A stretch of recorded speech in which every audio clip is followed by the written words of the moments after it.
Very pleased this afternoon to be joined on this edition of the Morning Podcast by Rabbi Tina Grimberg, who leads the congregation Dashe Novam in Toronto, Canada. Welcome, Rabbi Tina. Pleasure. Pleasure. Thank you, Steve. Thank you for having me. It's my pleasure to have you with us. Hard times now, right? Hard times, but I'm glad to be here and to speak with you. There is an anniversary today that is of note in the United States, December 19th, and it marks the day where 1 week into service in Belgium as part of the advancing United States Army, 26-year-old Master Sergeant Roddie Edmonds of Knoxville, Tennessee, was taken prisoner in the German counteroffensive that history remembers as the Battle of the Bulge. And as it came to be, Master Sergeant Edmonds, age 26, found himself on January 27th, which is coincidentally another important date, which I'll mention in a second. But Master Sergeant Edmonds, on the day that Red Army forces liberated Auschwitz, found himself standing in front of almost 1,300 Americans as the senior American soldier in Stalag 9B. There were no officers, no lieutenants, captains, majors, just the 26-year-old Master Sergeant. The Nazi commandant came out and demanded that the Jews be identified and separated from the rest of the American soldiers. Master Sergeant Edmonds said nothing to anybody, did not consult, and he said, "We won't do that. We are all Jews here." And as the Nazi commander withdrew his sidearm and held it to Master Sergeant Edmonds' head and threatened to pull the trigger, the Master Sergeant's counteroffer at age 26 was, "You could kill all of us. We are Americans. We don't do that.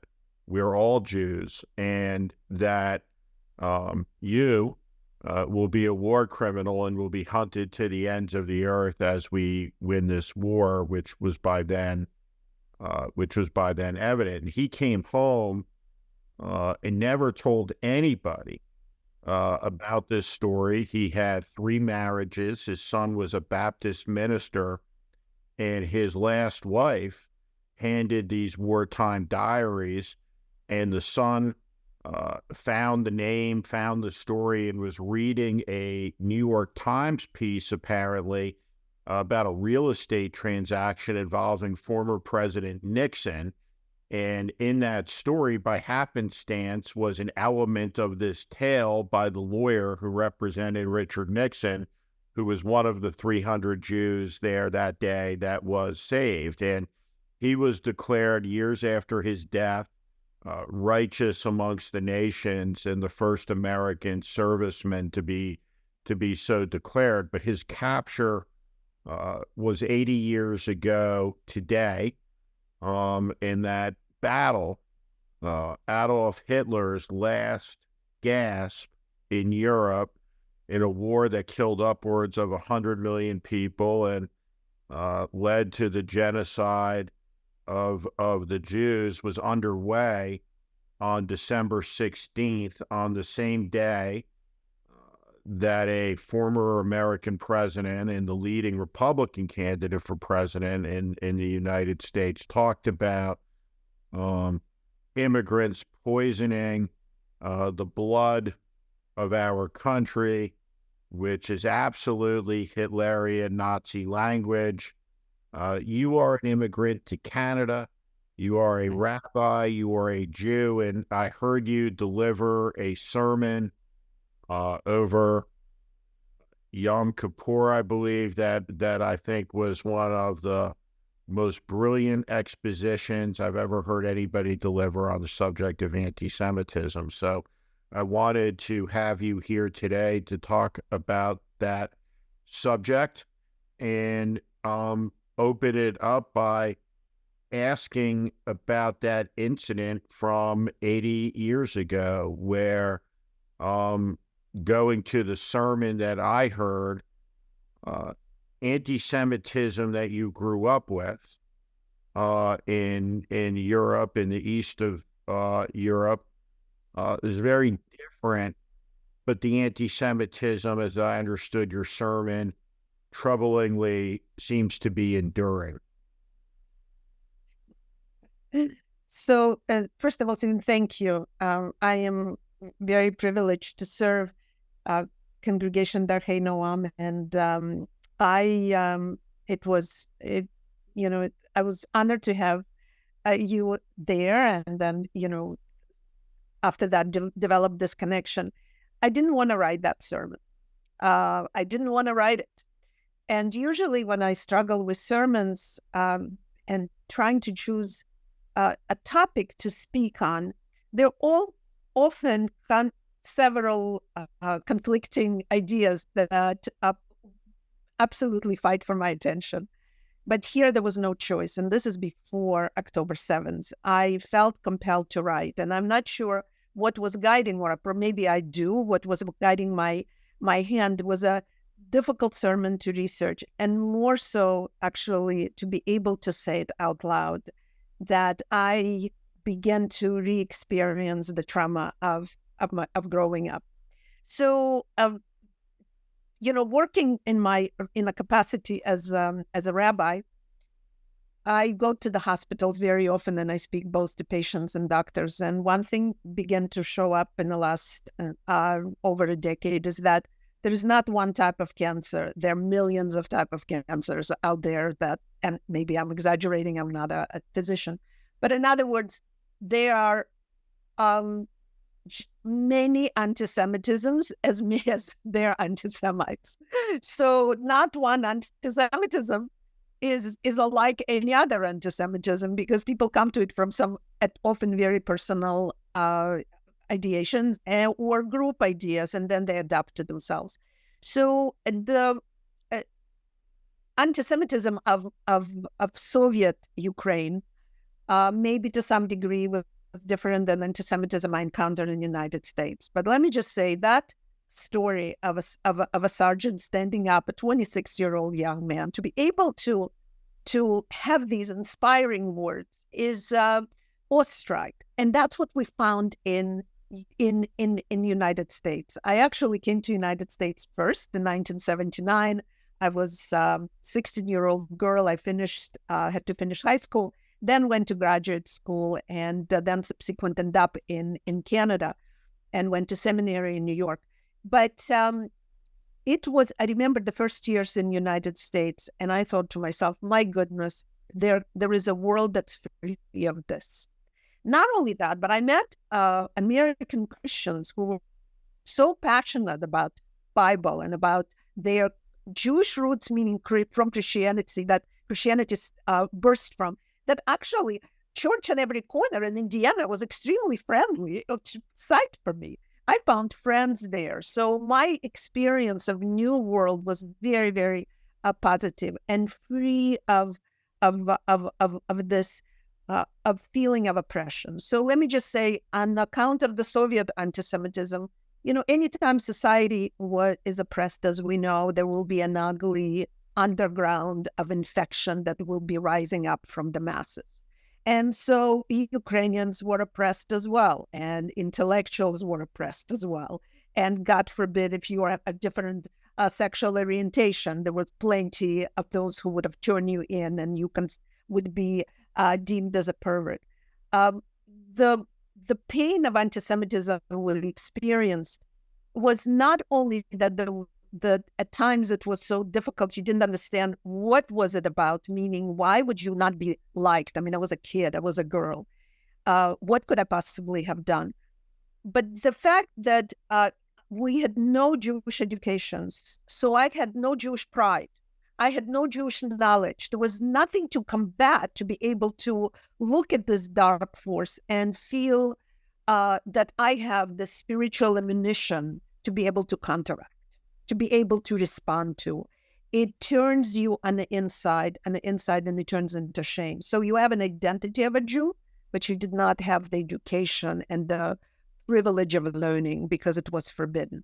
So in United States, that was initial years of prosperity, but then you will run into an issue as well, because it does exist among people. But that anti-Semitism was somewhat different, in its shape.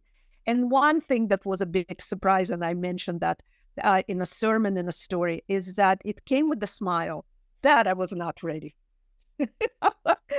Anti-Semitism that came with kind of that political correctness, I did not see. But when you turn on the social media, that anti-Semitism, that cancer actually echoes very much the terrible reality of the Soviet Ukraine that we came from. So there's some very similarities to, I call it that cancer. And it's in every organism. In other words, when organism is troubled, it will show up. And what can I say in terms of the treatment and education and counteract? I'm blissful to say that in my interface work with churches and even mosques, and in a larger sense, I found so many friends who wanted to stand by us, both against anti-Semitism or any phobias for that matter, because it's never one. You never hate one. Usually it's like you quite egalitarian in terms of its dislikes of a certain minority, and then it sort of mushrooms. But as painful as some of this is, I also want to say that there is incredible connections and the number of phone calls that came after October 7th to me from my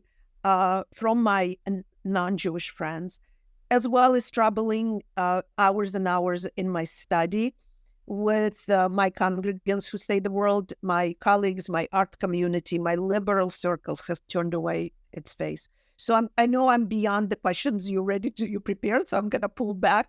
But bottom line, that sermon was hard to conceptualize and to write, and I felt I had no choice. It was the king.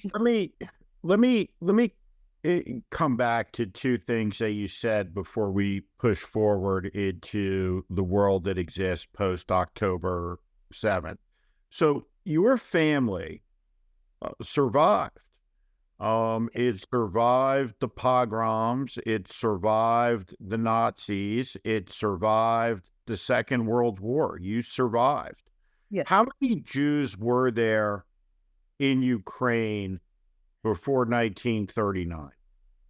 It's an excellent question. So Ukraine, I cannot answer you, but in order for Hitler to kill 3 million of Polish Jews, you have to have over 3 million. So right. I wasn't prepared to delve into statistics. I'm happy to send it to you later on. So with the Pale of Settlement, which is Poland, Belarus, Ukraine, and some Russia, Soviet Union or Greater Russian Empire. I'm sorry, I know we're also speaking after the war was between Russia and Ukraine developed. So all of it sounds, how should I say, infected. But nevertheless, it was a great Tsarist empire. There was a huge number of population of Jews who end up living in that eastern part of Europe because the conditions for many years were also favorable. One thing I don't want to paint is that Jewish history has been nothing but a plethora of awe and oi Judaism. It's like it was always awful. We had years of prosperity, right? And also years where in the same time there was a prosperity and horrible things. So it was Polish nobility actually that asked Jews to come from Germany and settle and develop trade along the Rhine River and then take us into Eastern Europe. this trade was developed so Poland can be developed. One of the famous kings of Poland was Kazimir, and there is a section in Krakow where I worked with Ukrainian refugees in the past 2 years, Jews and non-Jews, majority non-Jews, who fled war with Ukraine. They settled along the rivers and developed trade and developed merchantry, which helped Poland to blossom in terms of its or develop Poland in terms of its in terms of its economic system. So Jews settled, and then of course with the Soviet Union they inherited, the great mother Russia inherited quite a number of Jews. And when Soviet Union was established, and all of a sudden the limitation on quotas of Jews entering universities was taken off because we were limited. By the way, so was in Canada. You could not go to medical school, like there were quotas that were very serious. They didn't just, wasn't it not, I think 1950s when I think, if I'm correct, quotas were lifted. But, and I have to check that date, so forgive me that year. But when it was lifted, then the Jews rushed to universities because they wanted to learn. So it wasn't only yeshiva learning, learning religious concept. It was also cultural, in general, of civil, to enter civil society. And before that as well, they were. But so my family survived, and the reason we survived World War II is because both my mother's family and my father's family, my mother's from Kiev fled east, and my father was relocated with his mother over the Volga River. And because of the Stalingrad horrific battle that turned the tide of Eastern Front of a war, it was the bloodiest of battles where, the number of young men perished is unspeakable. My father survived, and then my parents met as sweethearts in a dorm because Kiev was destroyed. Nazis destroyed going in the meantime, murdering 30,000 Jews in 3 days. I have a great aunt who died in that massacre. And then as the Kiev was liberated, the Kiev was again destroyed because they were pushing Nazis back, through Europe. And so my parents returned and they met and they fell in love as children. So great love story. But so families survived because my grandfather, was drafted into the Soviet army, served as an officer, came back wounded and died within a few weeks after victory was proclaimed. But he could see his boys, my father and my aunt. One of the things that you said is you talked about these periods of European history. So there are, through the centuries, yes, there's a Jewish identity that is contiguous in Europe, in these countries. But by the time you are growing up, you don't have much of a Jewish identity. And I wanted to ask you about that because what that says to me, Ronald Reagan used to talk about this almost in a way that I received as a kid as a cliche or a platitude, but it was this notion that freedom is only ever one generation away from being extinguished.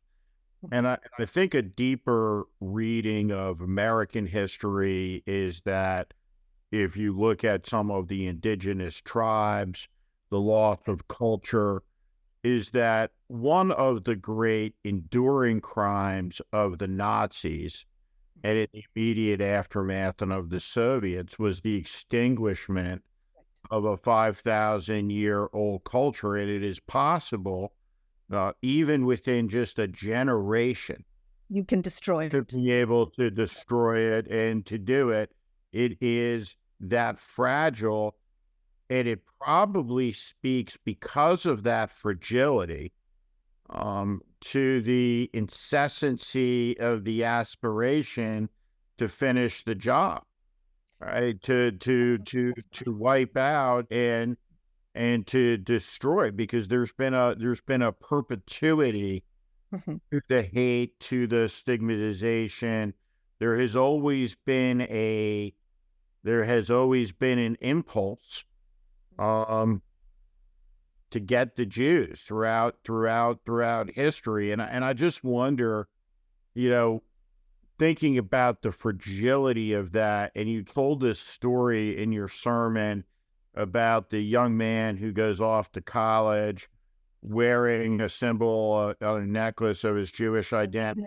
Right. Huge fucking David. I've never seen it. And then I've never seen it. I think it was this big.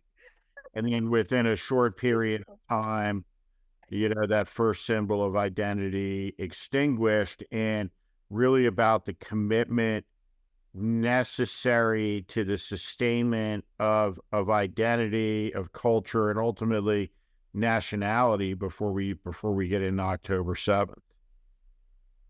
Right. So let me just you know, there is an excellent article that's been circling by Saul Morsons, who is I think teaches for Northwestern, very talented writer, and he is a PhD.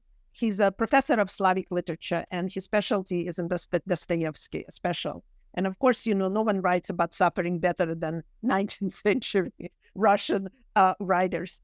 And he brings the case of Dostoevsky and says that how come men who could talk about suffering with such sensitivity, with such an incredible intellectual, be so anti-Semitic?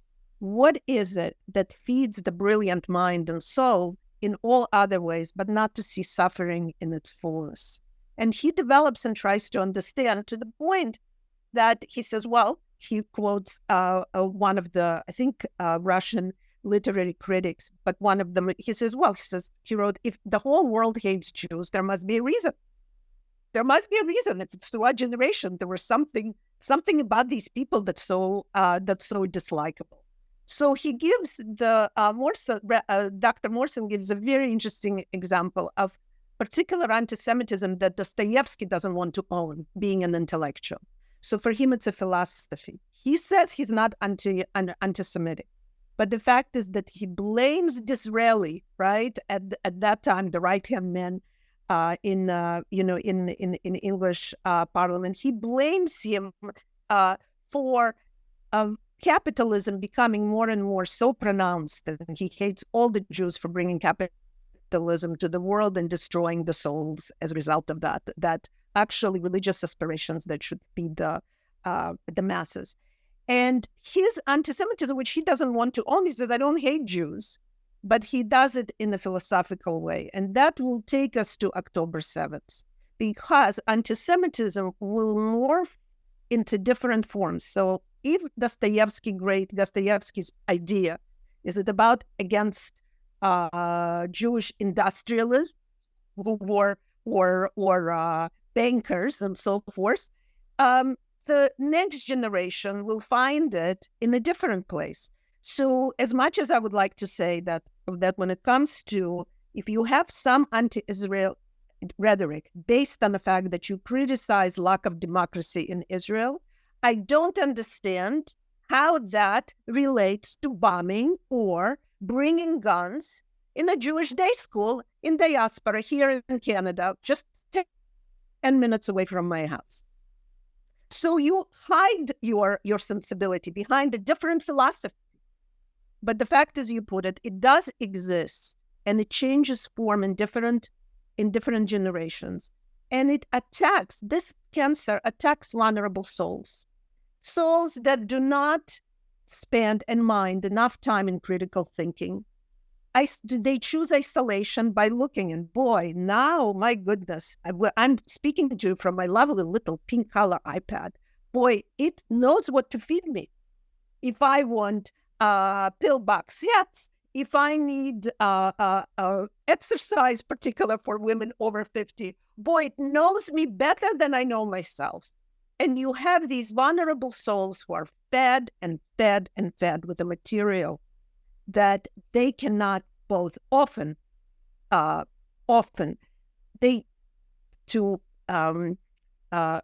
through, to question, to read greater, to hear other people.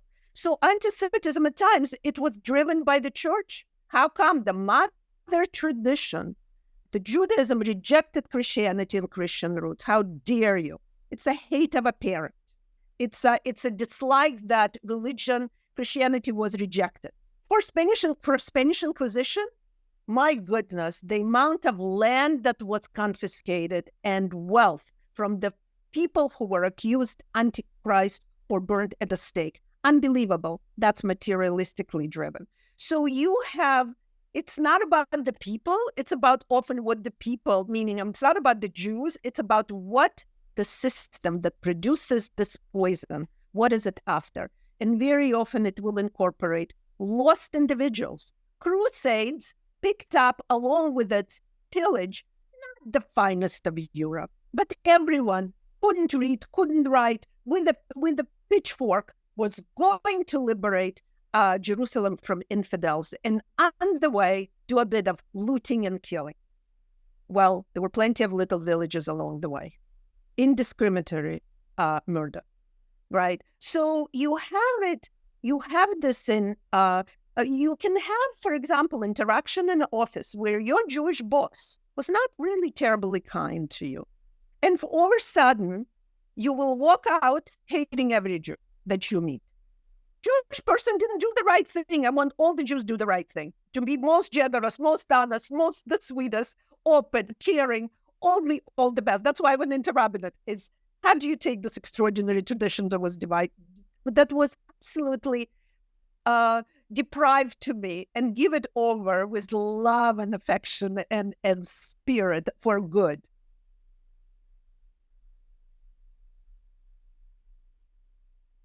Let me ask you a question and apply your very formidable intellect towards it. How do you process the two presidents now, one former president, University of Pennsylvania president, since resigned, some of the leading global higher education institutions in the world famous everywhere, MIT, University of Pennsylvania, Harvard University, that the question about anti-Semitism is answered as it is within a human lifetime of the Holocaust, which central lesson is expressed as a combination of never again and never forget. How can it be that 30 years after Schindler's List is released in the culture, that the culture, at least in an elite academic sense, has moved from point A to point B without much conversation about any of the space that exists underneath point A to point B? I think it's incredible. And I'll hear you meditate on that. Oh, so let me see, and forgive me, at times I don't know if it's because it's a rabbinic thing, but at times or myself in particular, do not stay very focused, but eventually, hopefully get to where we would be heading. I think, first of all, the idea of freedom of speech, I do not believe exists in its full sense. We're actually not free to say what we think. Sometimes it's a good idea, and sometimes it's not a good idea. When I listened to the three women speaking, I was horrified for a couple of issues. First of all, they were my fellow women, meaning that you should know what oppression is like. And by the way, this is not because my entire feminine experience and feminist experience were in the presence of oppressive system or oppressive men. No.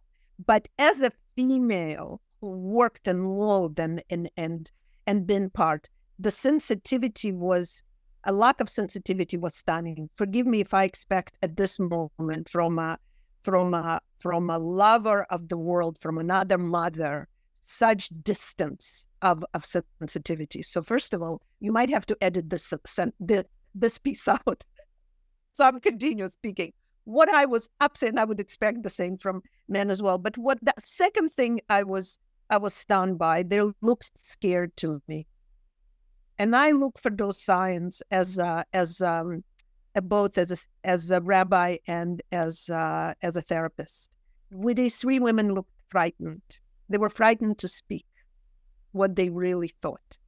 And the idea of intellectual freedom in university is very much under attack. And I don't know if it'll ever fully existed. Maybe there was a little Renaissance period in between.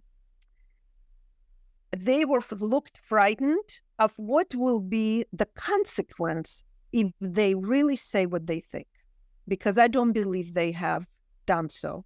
They looked behind their invisible to us. They were members of the board.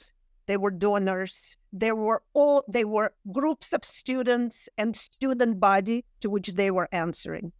I did not feel we received a truly in-depth what they thought of reality. They were what you call in the Jewish kitchen parv. Parv means neither meat, neither milk. It usually belongs to vegetables. And they were in front of the woman who was spectacular interviewer of them and an examiner. She was Stepanik, I think her last name, who was congresswoman, was unbelievably clear and on target. So first of all, this is what I thought. This is what I saw. The other thing is the power and our feeling that overlooming subject of the Holocaust. Irvin Cutler, was MP in I think I'm saying it correctly for Liberal Party here in Canada, and who is also was charged with to deal with the anti-Semitism, who's regular threats of death threats that are posed against him. But he at the conference on anti-Semitism, which was planned, and nobody expected after October 7th. It was planned way before, but it just happened to be after October 7th in Ottawa. He said, remember, this is 2023, 1943. And it's caught up. It was like, you're right. We know we have a lot more going for us than we did in 1943. We have democracy on our side. We are vocal, we speak, and so forth, so on. For a while, I repeated this. This is 2023. This is not 1943. But I'll tell you what's the problem with it. So I will compare my Jewish reality compared to a gas chamber. As long as they're not going to put me in a gas chamber, everything else is not okay. Or is it okay? Do you see like this spectrum of between living a good life of a free person in the world, either being of various faith communities in general, of being a Jew, being a vibrant Jew, being outspoken Jew, the next step, as long as it's not Auschwitz, then it's okay. Well, there are plenty of things that's not Auschwitz, that's not okay. The fact that my son has to be concerned of what's happening on campus is not okay. And it's not Auschwitz. And what we're hoping is that a simple human being burdened with the work, maybe fired, maybe lonely, sitting in front of this computer will make a sophisticated leap that will say, well, if I continue reading these horrible articles about Jewish people, I might end up like a Nazi, and then I can actually destroy and kill. That's a very, very sophisticated journey you try to take individual on, which frankly are, I don't want to see people, I want to see them in the best possible light and hope for their openness and rehabilitation, if I may say. But what we're asking for people to do with these terrible minds is make a very, very huge leap, that where their prejudice can take them. And I don't believe majority people can. And then there are some individuals that will take, as in my son's school, and walk through his high school. He's now in university. Walk through his high school, and next thing you know, there is the police, there is a bomb threat, and all the kids evacuated 3 times. 3 times. So no, it's not 1943, but I have to tell you, the bar is pretty low. I think it's really interesting to hear you talk about that and make that comparison. And so I think about this completely differently.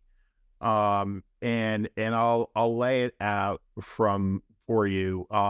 Because I think about it not as somebody who is even converting to Judaism, but just as somebody who's 53, who's reached middle age and has a perspective on time, and is an amateur student of history.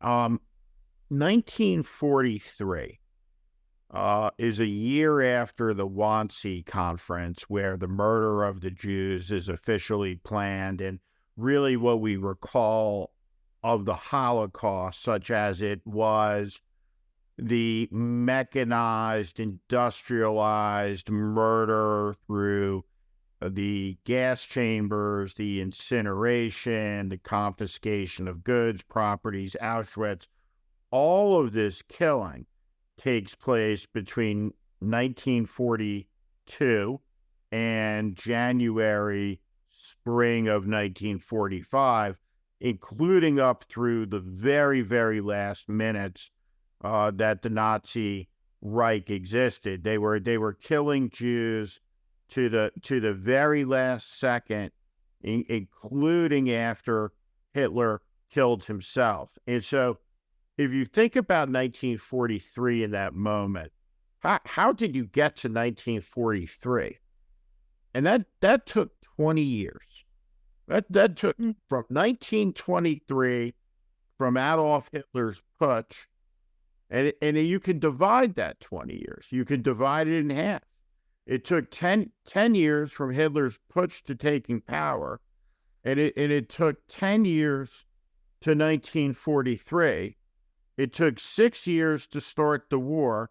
It took 2 years to strip Jews of their rights, and it took 5 years to get to the largest state pogrom in history. And in 1940, in the United States, Charles Lindbergh came really within organizing, one vote away, the cancellation of the American military draft, which would have made an invasion across the channel impossible before, say, 1946, which meant that the Holocaust, such as it was, would have gone on for much, much longer. Right. And the question in 2023 isn't about 1943. It's about where are we in the trajectory and in the timeline of an unfinished story. The one thing I know historically to be true is that when we talked about the history, we've talked about the 16th century was deadlier than the 15th, the 17th more than the 16th, the 18th more than the 17th, the 19th more than the 18th, the 20th the deadliest of all, and we come to the middle of the century with an existential moral proposition. Mankind can now extinct itself with weapons that are within them, the power of the gods contained within them, the power of the proverbial gods. War hasn't stopped, but the acceleration of disaster has slowed until the end of the lifespans of the people who survived the events, and the political hope of the preeminent leader for the good, for freedom in that moment, Franklin Roosevelt, in a discussion with the Canadian Prime Minister. It goes on late at night. He says to Prime Minister King that his aspiration is not that the world to come, this American-led, freedom-led international order, will endure forever. He just wants it to last for as long as everybody is alive on the day the war is won. And the youngest of those people are about 80 years old. And we have this wave of amnesia sweeping at a time where we know how that story ended. but we have no idea where this story is going. My son was fast, he's the 18-year-old young man who said, I'm much less concerned about Israel and much more concerned about Jews in diaspora. I think the tide actually turned. If the diaspora of the Jewish community was concerned about, how Israel will fare, actually, I think it's the other way of how we're going to do. Look, one of the Jewish concepts is that you're not allowed to despair, even if it feels like it's dark. So I was in a car with him, and I said, and we speak Russian. I grew up in Kiev, and the language of love is Russian for me. Even so, my what's happening in Ukraine and with Russia is also complicated and heart-wrenching. So I speak Russian to him often enough, and I said, I never thought that when I chased train out of Ukraine, and that's exactly what my sister and I did, and I talk about it in the book, where we were last to get off the platform, and the train began to move, and two young women, myself and my sister, were left. My parents were in the cart itself, trying to help elderly and pulling people in. But all departures like this are filled with chaos. I said, when I chased that train, I never thought that you would ever have to face anti-Semitism. Your grandfathers and our goal was to create a world without it for you. But that's not the case. So what do I see in my work and in my son is actually this crisis awakens Jewish identity. There are a number of responses. When things are hard for the Jews, the laws around Hanukkah, and that is customs and, traditions, and we just finished this extraordinary festival of lights. You're supposed to announce miracle, and you put your Hanukkah, your menorah, right at the window, or outside in Israel. They go into a box outside. On the streets, you see these beautiful boxes with lit menorahs. And when things are really hard for the Jews, you put your Hanukkah, you light it on the table inside the house. So at times in our history, we have to light it in the house, and at times we light it right there at the window. So some Jews chose to go on the inside, and others have been absolutely inspired to go. And I have been asked to do more conversions, and more young Jewish people have been calling and asking about, give me traditions to live by than I've ever had in 25 years of serving Jewish community. So actually, where it's going from, I want to examine this from awe to joy, and that we will face this. And I am both frightened and determined that if we give education to our children and our people to live this beautiful Jewish righteous life, work very deeply with interface, in interface dialogue, which I do regularly with my Christian colleagues and friends, as well as people of other faith, and vigil about democracy, we stand a chance. And overall, the world is better than it used to be. We actually, depending on numbers, used to pillage each other a lot better with greater success. We are more civilized as well as more sophisticated to kill. Absolutely. But I see the light even when there's darkness around me. And to see people seeking out their Jewish identity and roots and say, L'chaim, to life. And I can be there from that place of shame and of lack of education as a Jew who fled that terrible system. Judaism in the Soviet Union was erased, but it was left in your passport to know you're a Jew. By the time it got to me, there was my grandmother's Yiddish whispers and little stories here and there. But Judaism in North America and education that we try to impart has the life-giving and life-surviving skills for the future. And I will not stop to share that education. And so your concern is absolutely, history can present that trajectory is scary. Where we are in this trajectory, you can say 1938, maybe, and then it doesn't take long.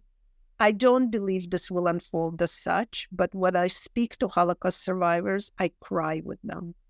And one thing I want to say, today's my father's yahrzeit. He died 4 years ago. You couldn't have found more elegant man, more charming, more in love with his wife and his 2 girls. And he served in the Soviet army. His father served for entire years of the war, along with Ukrainians, along with Uzbekis, and along with Georgians to fight a horrible, horrible war of Hitler. I'm glad my father isn't seeing what he died before the war in Ukraine unfolded. I wish to live to 120, but I have to tell you, I'm glad he didn't see this. And to see Holocaust survivors and what he would have seen on October 7th would have destroyed my parents. To see Holocaust survivors reliving this is absolutely devastating. So what do? We bring them to hear our children sing in Hebrew. What do? We make phone calls to Israel and hear Israelis speak about spirit and future and desire for peace. What do every Saturday morning, 864 Shepherd, where you were there for high holidays? We bring people in the sanctuary and we sing and we dance and we educate. So no, we won't let it happen. No. Am I frightened? Let me ask you a final question, and that's what do you say to young people who are watching the terrible consequence of October 7th unfold? Right. Without any historical context, in complete ignorance about the cost of war, the horror of war, the intellectual construct of just war, yes, right, the consequences of violations of international law being committed by Hamas in terms of embedding themselves with civilian population, including militarizing hospital facilities, elder care facilities, child care facilities, so on and so forth. But no matter, the casualties are high. yes, Human life is. You feel for civilians. Absolutely. It lost a Jewish baby's life, and its loss in the eyes of God is no greater or less a loss than a Arab baby or Muslim baby or Christian baby, that all are equally a tragedy and an affront. But that when an event like this happens, when an evil manifests itself, yes, that the evil must be confronted, and that confrontation will mean violence and death and destruction at an epic scale that cannot be averted, but can be the beginning of an era of peace on the other side, if people so choose it. But How do you explain this to a 18-year-old, to a 20-year-old that is reacting on their social media feeds emotionally to the horror of images of war? So we've been quite privileged to live in a time where, the war is not on the ground in Canada or in the United States. We have, it's elsewhere, right? It's kind of overseas, right? But these images are brought close to you. What is amazing is that that war is awful anywhere, including Rwanda, including in Syria, including in Afghanistan. So Middle East is affected by, and Gaza is affected by horrific war, but this is not the only place where our justice needs to be stirred and spilled. That's number one. It's impossible to explain so much in such a short period of time. First of all, the attention of teenage young people is very short. I see it when I try to have a conversation and get to a third sentence. And I don't know if you have teenage children, but they ran out like it's amazing. It's you're onto something else, almost like a toddler. Forgive me, I don't mean to infantilize them, but there is a bit of variety. So there was one.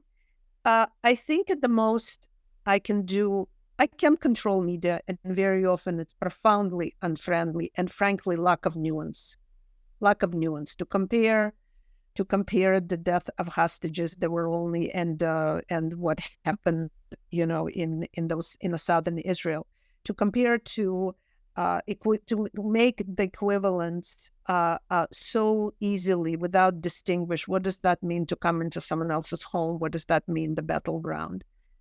Yes, life is life. However, there is a nuance and difference. You cannot do it on the fly. And the little social feeds they receive, young people receive, are actually support their inability to discipline, to read, to digest, and to have a critical thought. That takes effort. And that was the beginning of my conversation when I thought, really, you have to really think through something. They want quick answers, and I see incredible isolation in young people. On one hand, I can, with my phone, to be all over the world. Anytime I can do anything, it means I can do nothing, because everything is not anything.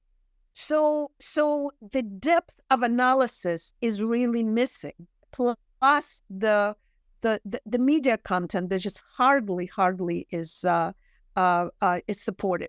So I would say to those who are able to pay attention, you have series of dialogues without punishment or harsh judgment, but desire to say, well, tell me, why do you feel and think like this? And would you be open to me challenging or another opinion? So I don't see this on a larger scale. I see this on one-to-one. And we've done so also at Darchei Noam. We're in polarization of, and Darchei Noam is not a place of polarization. It's a very tolerant, loving community. But there is a room for grief. I mean, what happened on October 7th, beyond despicable barbarism. I also feel for Gaza civilian who is mourning her child or her beloved mother or anyone else who is on the rubble. So to have room to love with both parts of your heart is possible. It's possible to be belonging to a group and seeing the group as central element of your manifestation of life in this world as part of it, and see humanity. But that's what we need to teach.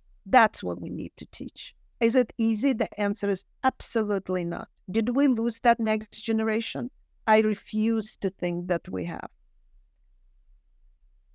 Is it been difficult for all of us? My study turned into a place of tears for people who are grieving what has taken place and grieving their place in the world. we are in the threshold, but I feel that we hold hands, and even if it's dark at times, doesn't mean light doesn't shine. What a perfect place to leave it. Leave it there with Rabbi Tina. Thank you so much for your time, your words of wisdom. Thank you for watching. Make sure you subscribe to our channel so you never miss a video. Also, for more content just like this, please consider joining our Warning Premium community. You can find out more in the description below.